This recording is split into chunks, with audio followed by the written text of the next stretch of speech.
guys, I'm Vernon Kid here, coming to you again. How's everybody doing?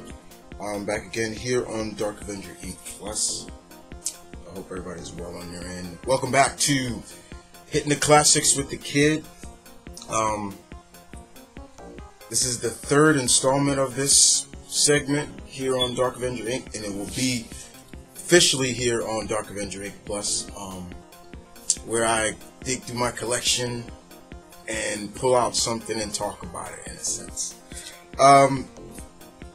So I've been giving you guys a lot of crossovers. I love crossovers. You know that. You should know that by now. I love crossovers, whether it's in the same universe or outside this different universes. So I dug through my collection once again and wanted to give you a treat.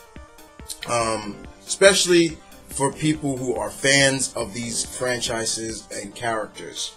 So, if we got any fellow Trekkies here, you're going to like this. If we got X-Men fans, you're going to like this. Yeah, so, if without further ado, I give you none other than Star Trek X-Men. Yeah, check that out. Who would have thought that two franchises like the X-Men would come together with Kirk and the crew, the original, the original crew of the the Starship Enterprise. This title right here came out, I believe, in the late 90s. I could be wrong. Let me check. Let me make sure. If you don't mind, gotta check. Gotta be accurate. Gotta be accurate. Let's see. Make sure, because it was to celebrate the 30th anniversary of Star Trek. This came out in 1996. It was written. Drum roll, please.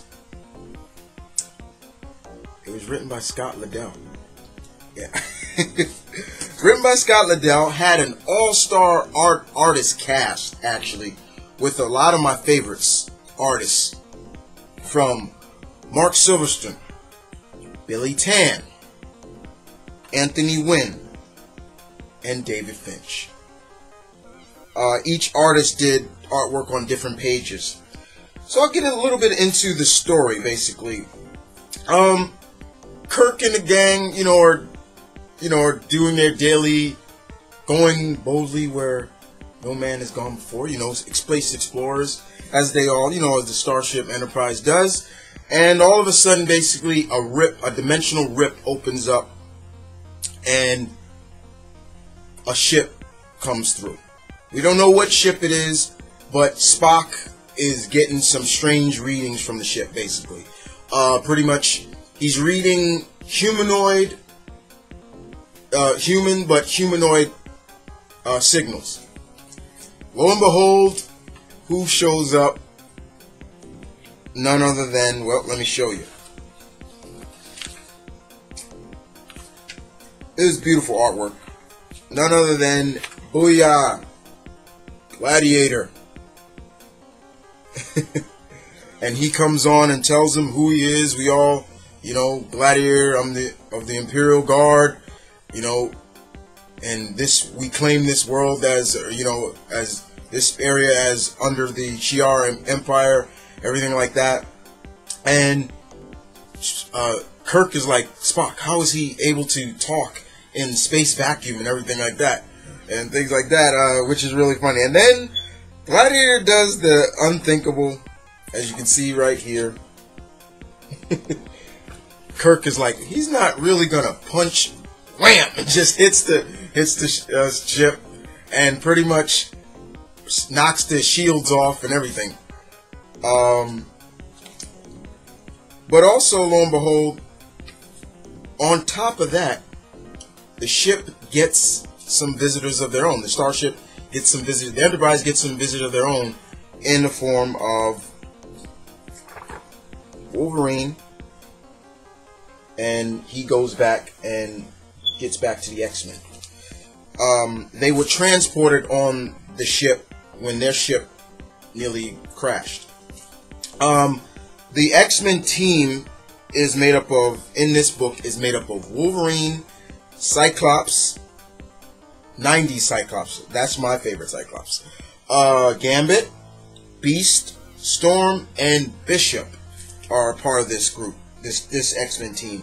Now this is still Wolverine when he still had his, the adamantium is gone, so he's got his bone claws. He's back to having his bone claws. And they're really just trying to figure out what's going on. Who are these people? Wolverine deduces that these guys are good. The people aboard the Enterprise are good. But Gambit is hurt. He was the last one to get teleported off their ship. And he seems to not be taking it well. He's really, really sick. Beast is trying to deduce, trying to get him back on his feet. Things like that. Jeannie, of course. My Jeannie, of course, yeah. Loving her with the 90s look. That's my favorite costume of Jean. She's using her telepathy and looking around the ship, as well as looking for a sick bay to get, Gambit to a sick bay. And that's where basically, they're going back. Kurt and the gang are looking at what's going on, and Spock is like, fascinating. This is fascinating. Typical Spock. And he goes to look around the ship for a while. The X-Men meet Bones, and Bones helps Gambit, get back into shape and things like that. The funniest thing is where Nurse Chapel says, "Dr. McCoy," right here, and both Bones and Beast says yes, because they're both McCoy. That was really funny. And the rest of the team are just skulking around the ship, trying to figure out what's going on, where to get to the, the main cabin to speak to their captain. And they are greeted by Spock. And Spock tells them, like, put your weapons down, and no harm will come to you. Wolverine lunges at Spock, like, please, and he's like, I won't hurt him too bad. And one of the most famous scenes is Spock giving Wolverine the Vulcan death pinch, nerve pinch, and pretty much, basically Spock is like, on the contrary, Wolverine, you won't do me any harm. And Wolverine falls, and he's like, I actually think you get my point now. And Cyclops like, what did you do to him? Like, it's called the Vulcan nerve pinch, and it affects its effects on human only are temporary. And Wolverine is like, neck pinch, huh? Okay, I get it. And he gets right back up. and Spock's like, fascinating. Fascinating. And Wolverine's like, it's called a healing factor, bub. And that's where Spock deduces, when Wolverine says mutant, Spock says mutant, as an old Earth term, Homo sapien superior, and things like that. Kirk meets the rest of the gang, and Cyclops tells Kurt what's going on, who these people are, everything like that, and what their mission is here to get Deathbird, Lilandra's sister. However, they're also greeted by Deathbird has a plan. She wants to have some fun as well as meet. She's looking for somebody else. Enter Proteus. Yeah, Proteus is in this book. He is in the body of an Enterprise shipmate, and that's who Storm is trying to get in contact with as well. We got a situation here where Kurt is literally using his winsome charms to kind of hit on Jean. And Jean is like, he's like, my husband he says basically something like, he says, Jean,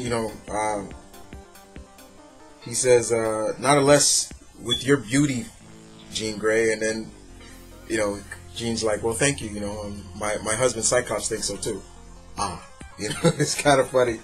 But other than that, it's a really fun book. The team is really here to, not only on the behalf of Cyclops and the team, they're on behalf of Lilandra to bring Deathbird back to their world, as well as to stop Proteus. And you see a good let's see where I can get a good splash of basically them taking out Proteus here. Yeah, pretty much. But it was fun, and Bishop is able to help this Enterprise open that same rift that that the team came through to get back to their world, their era. And you just see, you know, basically Cyclops and Kirk just talk right here, and, you know, safe journey, things like that, and they go back.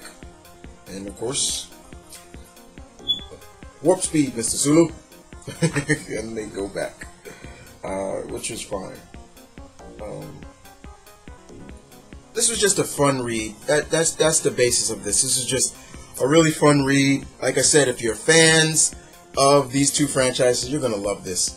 I truly did love it. They got some great splash pages at the end of the issue, like let me show you a pinup gallery of different, as you can see, different artists came on, like Terry Dobson.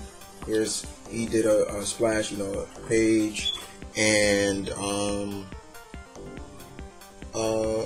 Mike Diodata, another one of my favorite artists, did a pull-up page. I'll show them all to you guys. You have Stephen Epinen, who's now on New Avengers, do a page here. This is his artwork right here. And we have Gary Frank and Cam Smith did a page where Beast and Spock are having a game of wits, which is good. Joe Benet here, and then you have Paselo Ferry does a page here, and the last one is Val Simic and John Dell. They do a page here, right? Oops, sorry, here. But other than that, you know, this is just really fun, guys. It's a fun read. Just seeing two franchises come together like this, and takes you back to the old days of the X-Men, pretty much. You know, when as my master, as my mentor and good friend Blue Goblin would say, when Cyclops wasn't a dick. But yeah, it was just beautiful artwork by the all-star artist crew, and it's just a fun read.